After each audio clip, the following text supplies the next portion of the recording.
Welcome to another CalRTA short tutorial. My name is Sue Breyer, and in this tutorial, I'll take you through the many settings and options open to Division web managers using the website dashboard, the platform used to customize your Division website. Let's begin. But first, before jumping directly into the dashboard site, I strongly suggest that you check out Division support and training page first, accessed from your Division website. Now, to get to this training page, you go to your Division website using this address located right here, substituting these two red X's with your own Division number. And then you click on the Resources tab in the blue bar at the top of your web page. In the next window, click on this large blue button that says CalRTA Division Area Support Training Page. Once on the training page, you'll notice 4 buttons at the top underneath the heading Support Training. These buttons lead to a series of overview videos intended to introduce the Division website and its many customizable elements. I strongly suggest that you view these overview videos first. Now, below those buttons, you'll see a series of categories in black print on the left. These are the website categories that can be customized by Division web managers.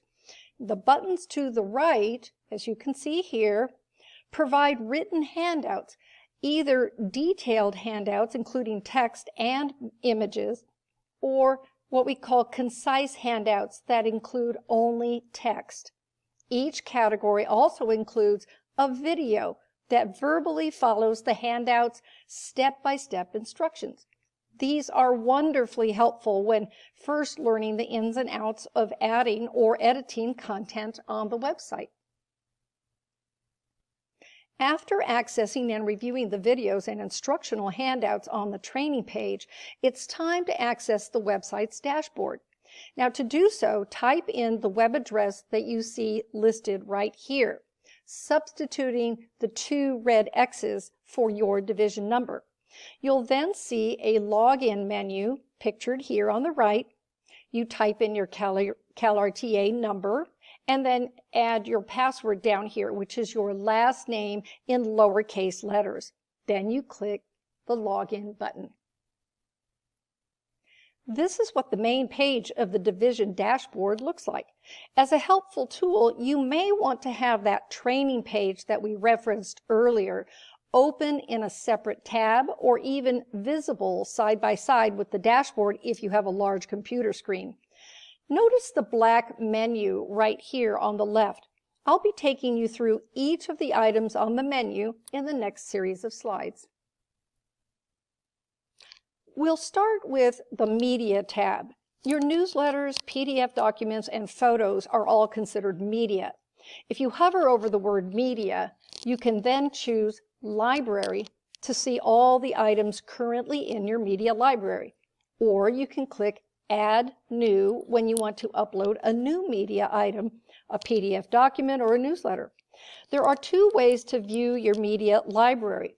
What you see here on the right is what we call List View, with the most current items at the top of the list. This is the media library shown in what we call Gallery View, with all of the PDF files organized into blocks with the most current in the top left, moving right to the less current editions. You can switch between Gallery View and List View by clicking on the icons just below the words Media Library. Now, adding a new media item is actually pretty simple. You just hover your cursor over the word Media here, and then in the pop-out box, you click on Add New. You then will see this image here on the right. You now have the choice to drag and drop your files directly into this gray box, or you can click Select Files. Now remember, your file needs to be a PDF. And then you can choose which file you wish to upload from your computer files. Now, if you choose Select Files right here, an image will appear below with the title of the file that you have chosen from your computer files. If you drag and drop a file, that file goes directly into your library list or gallery. Now that your item is uploaded, all you do then is go back here and click on Library to be sure that the file has uploaded correctly. When you return to the media library, as I just said, be sure that your uploaded document is located here. You click on this document then to edit and place it into a category. When you click on the file in your library, as I showed you on the previous screen, this is what you're going to see. So you first start by giving your file a title, if you haven't already done so, or you can edit the one that already shows. Second, you need to choose which category you want the file to go into, and then you check the box next to that category. But be sure to uncheck the uncategorized box. That's all you need to do. Now you click on the X in the upper right-hand corner to exit this page. You should then visit your site to see that the file is actually showing up in the correct place.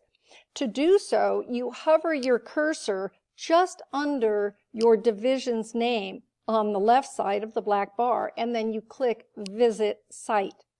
Click on the category where you placed your file to be sure that it's there.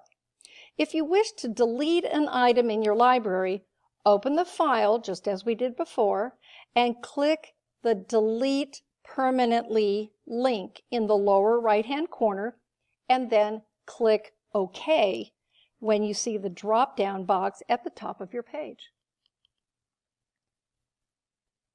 Now let's return to the black menu bar and look at what we call the Events tab.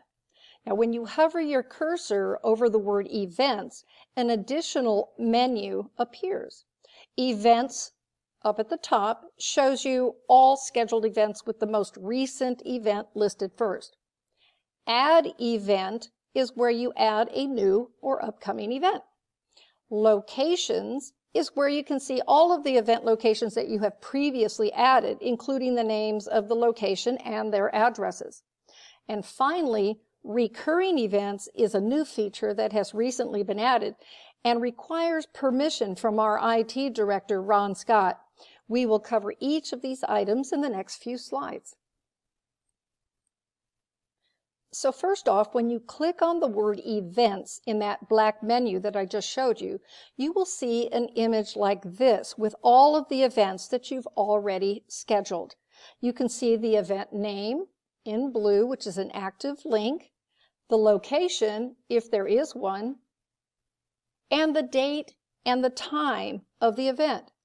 Now, if you wish to edit or move an item to the trash, you simply click on the button up here that says Bulk Actions and click the action you wish to take.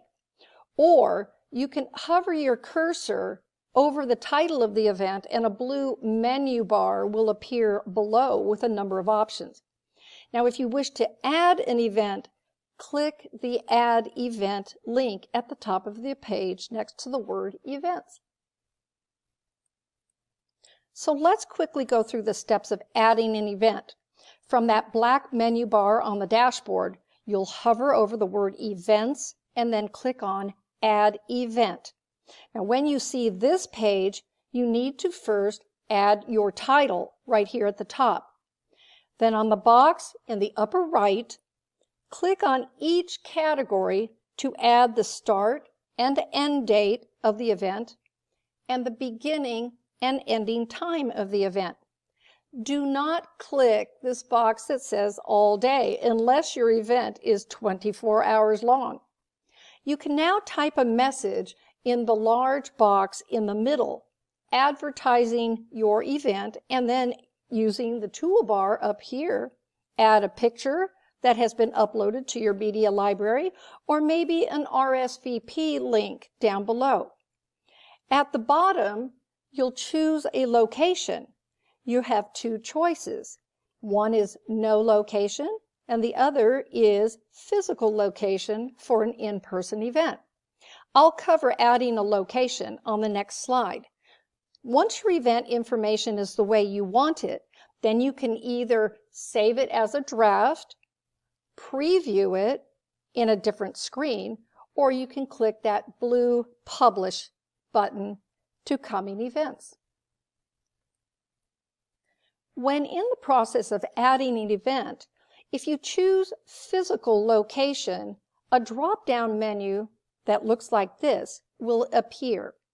If this is a brand new location and you've never been there before, you'll need to provide the information in these boxes. Include a URL down at the bottom if you'd like a map of the location of the venue to show. However, if you have added one or more locations previously, when you begin to type the location name, the location will automatically appear. You can also access all of your locations from the black menu bar in the pop-out Events menu. The last choice when adding an event is to add what we call a recurring event. That is, an event that occurs the same time each week or each month, for instance. You must request to have this tool activated by using the DWM communication form on the main page of the division website. Now, once this tool is activated, you simply need to complete the details in each of the boxes in the recurrences box below. The event start and end times right here. You can ignore the time zone. Then you use the drop-down menus to indicate the details of the recurrence. Be sure that this sentence right here is accurate in reflecting the recurrence details. Then choose the beginning and ending dates for the recurring events right here,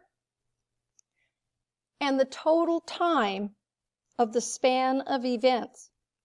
Keep it at 0 unless it is an overnight event.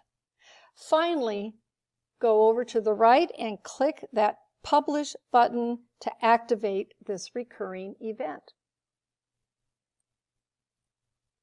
The final items on the dashboard black menu is the addition of URLs or links to photos, resources, scholarships, advocacy, and the updates pages. When you add a URL, the items will appear in a list with the most recently added item at the top. The process for adding a URL to any of these pages is the same. To add a URL, say, for photos in the CalRTA Flickr site, first click on Add URL to the Photos page on the black dashboard menu. Then you locate the website, in this case the CalRTA Flickr's album, and copy the URL from the top of the website page.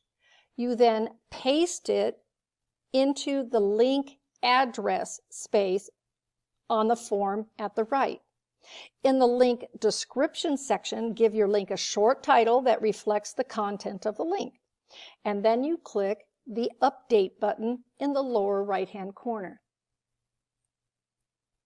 If you wish to delete a URL that is maybe broken or is no longer needed, you locate the tab on the left black menu that contains the link that you want to delete. You will then scroll down the list and locate the link you wish to delete, and you click a box that says Delete Link. Then click the Update button, and that's all there is to it. So we've covered a lot in this brief video. Now, for more help in customizing your division website, don't forget to use the many detailed resources and instruction sheets on this division support and training site mentioned at the opening of this video. Thank you so much for joining me for today's tutorial. If you have any questions, please feel free to contact a CTC specialist at questionsforcalrta@gmail.com. I hope you'll join me again soon.